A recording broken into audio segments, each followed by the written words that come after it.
यह भावनात्मक हिंदी कहानी है। किसी की आत्मा को ठेस पहुंचाने की बात नहीं है।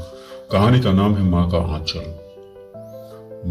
गांव के एक छोटे से घर में रामू अपनी माँ शारदा देवी के साथ रहता था। शारदा एक विधवा थी जिसने अपने पति के निधन के बाद बेटे को अकेले ही पाला पोसा। खेती बाड़ी और दूसरों के घरों में काम करके उसने रामू को पढ़ाया लिखाया। गरीबी जरूर थी लेकिन माँ की ममता और मेहनत में कभी कोई कमी नहीं आई। रामू बचपन से ही तेज और समझदार था। स्कूल में हमेशा अच्छे नंबर लाता और हर शिक्षक का प्रिय छात्र था।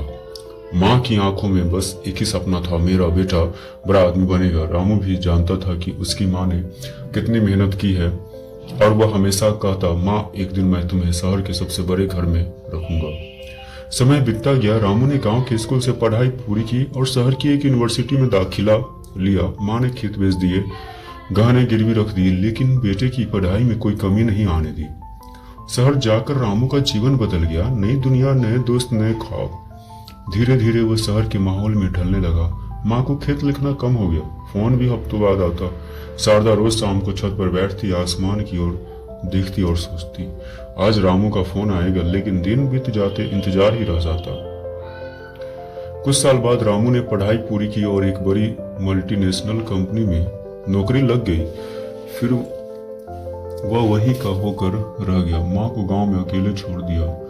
एक दिन अचानक गांव में खबर फैली, रामू साहब आ रहे हैं। माँ खुशी से झूम उठी, पूरे घर को साफ किया, पुराने पंखे पर नया कपड़ा चढ़ाया, अपनी पुरानी रेशमी साड़ी निकाली।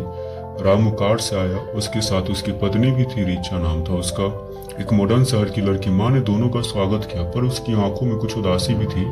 रामू अब पहले जैसा नहीं रहा था। माँ के साथ उसका व्यवहार कुछ ठंडा था और रीचा तो जैसे गांव के माहौल से बहुत असहज थी। शाम को माँ ने पूछा, बेटा तू यहीं कुछ दिन रुक जाता तो अच्छा होता। रामू ने कहा, माँ का काम बहुत है, 2 दिन से ज्यादा रुक नहीं सकते हम थोड़ा। माँ ने अपनी आंखों को छुपाते हुए कहा, ठीक है बेटा, तू खुश रहे। जब रामू चला गया तो माँ घंटों तक बिस्तर को देखती रही जहां बेटा सोया था। उसमें अब भी बेटे की खुशबू थी लेकिन वह एहसास खो चुका था। माँ समझ गई कि अब बेटा उसका नहीं रहा। समय बीता, माँ की तबीयत बिगड़ने लगी। अब वह ज्यादा काम नहीं कर पाती थी। गांव के लोग उसकी मदद कर देते लेकिन उसकी आंखों में अब भी उसी बेटे की तस्वीर थी जो एक दिन उसकी गोद में खेलता था। रामू अब कभी कभार पैसे भेज दिया करता था लेकिन खुद आने का समय नहीं निकाल पाता। माँ हर बार सोचती इस बार रामू जरूर आएगा, लेकिन नहीं आया।